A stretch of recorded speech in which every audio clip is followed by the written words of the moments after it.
Hello दोस्तों, welcome to academy वे। आज हम लोग बात करने जा रहे हैं वास्तविक संख्या का एक बड़ा ही इंपॉर्टेंट क्वेश्चन है, जिसमें आपको प्रूव करना होता है कि दिया हुआ अपरिमेय संख्या ये अपरिमेय है कि नहीं। मतलब √3 एक अपरिमेय संख्या है, आपको ये प्रूव करना है। तो आइए से प्रूव करते हैं।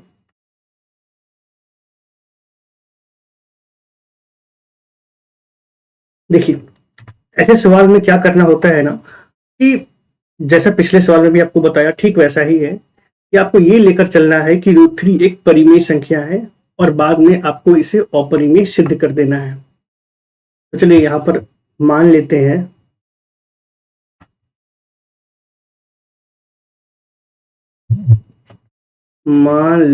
हैं कि √3 एक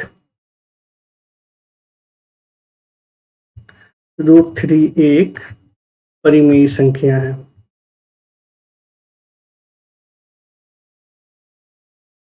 परिमेय संख्या है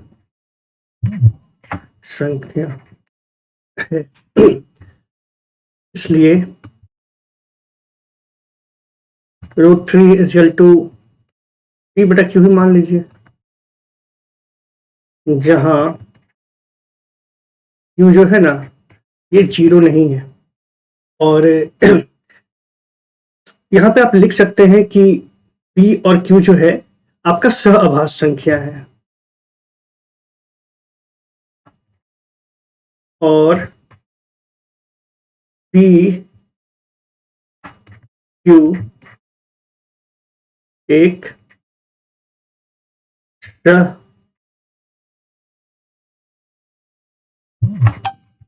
सहअभाज्य संख्या है ना। सहअभाज्य मतलब इन दोनों में जो गुणनखंड है उसमें कॉमन बस एक ही है। इन लोग का HCF निकालेंगे तो एक निकलेगा। मतलब उदाहरण तौर पे 5/6, क्या दोनों में कोई कॉमन फैक्टर है? नहीं ना।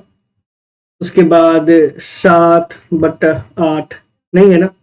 कुछ वैसा ही, जहां पे Q आपका 0 भी नहीं है और इन लोगों में कॉमन जो आपका है वो एक है, गुणनखंड। तो ये हो गया। तो यहाँ पे क्या करेंगे, दोनों तरफ वर्क करने में, दोनों पक्षों को वर्ग करने पर क्या हो जाएगा, √3 का whole square equal to P/Q का आपका होल स्क्वायर। ये क्या हो गया, P²/Q²। इसलिए √3 कितना हो जाएगा, 3 इक्वल टू P²/Q²। P²/Q² हो गया। हम लोग लिख सकते हैं इसको 3Q² इक्वल टू P² लिख सकते हैं ना। अब देखिए, 3² इक्वल टू P² है, इसका मतलब इसलिए P² 3 से विभाजित होगा। P² जो है, P² 3 से विभाजित होगा।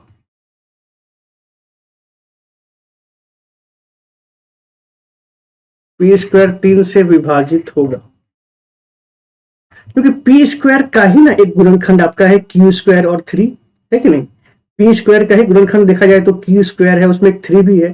तो मतलब 3 आपका क्या कहते हैं, P को विभाजित कर सकता है। वही है, P² 3 से विभाजित होगा। इसलिए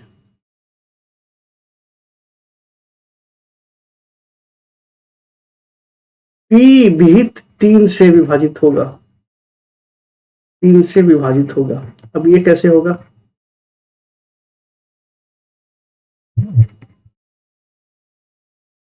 ये आपका प्रमेय 1.2 के अनुसार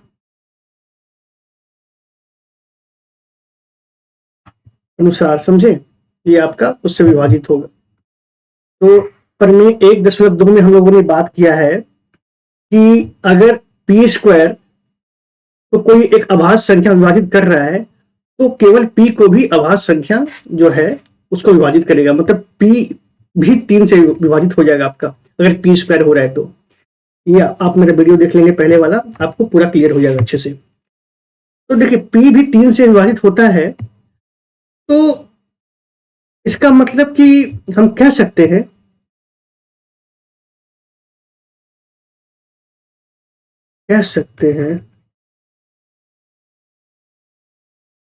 कि P is equal to 3C है कि नहीं, जहां C कोई पूर्णांक है, जहां C कोई पूर्णांक है ना, ये कोई पूर्णांक है। तो अब क्या है, P इक्वल टू 3C है ना, तो इसका वैल्यू आप पुट कर दीजिए यहां पे। इसको मान लीजिए ये आपका समीकरण 1 है ना। तो दैट्स वाई, इसलिए P is equal to 3C का मान समीकरण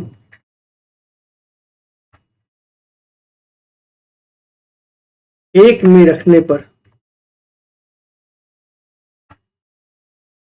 क्या हो जाएगा, 3Q स्क्वायर है ना, ये हो जाएगा 3Q square equal to P square के बदला 3 से लिख दीजिए यहाँ पे, तो क्या हो जाएगा 3C का होल स्क्वायर।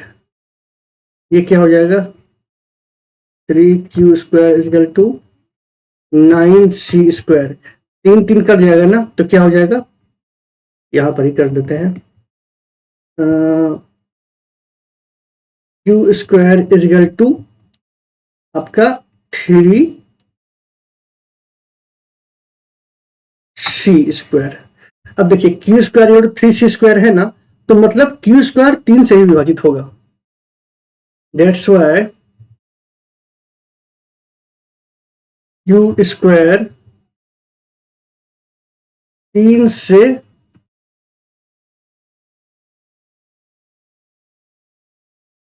विभाजित होगा, है ना। अब समझिए, अब Q स्क्वायर अगर 3 से विभाजित है तो जैसा पहले किए थे Q भी 3 से विभाजित होगा, इसलिए Q भी 3 से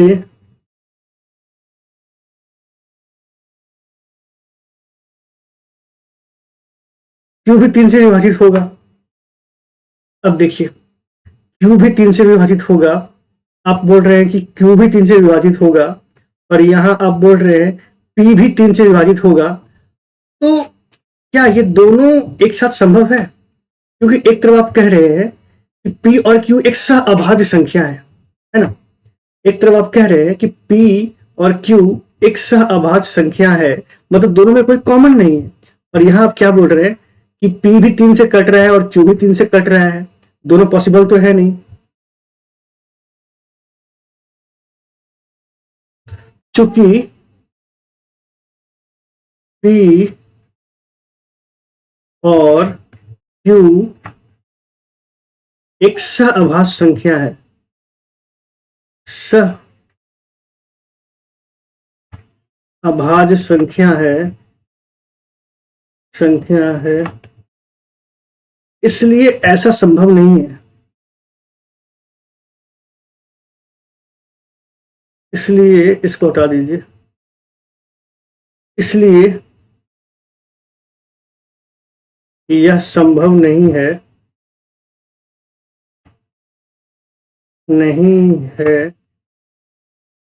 कि दोनों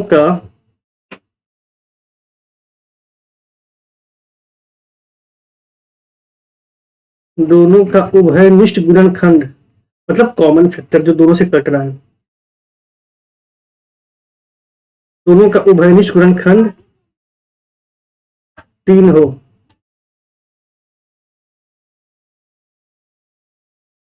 ऐसा हमारी त्रुटिपूर्ण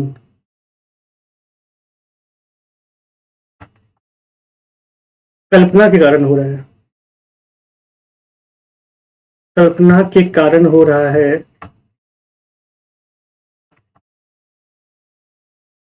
कल्पना के कारण हो रहा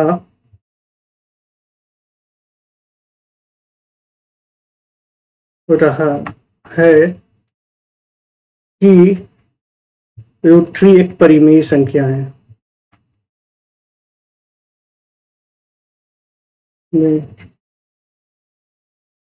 संख्या है, अतः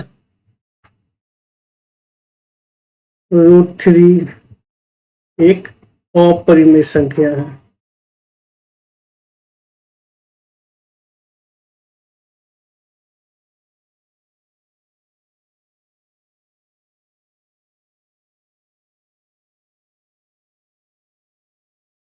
ये आपका सिद्ध करना था, ये आपका सिद्ध हो गया, यही आपको सिद्ध करना था।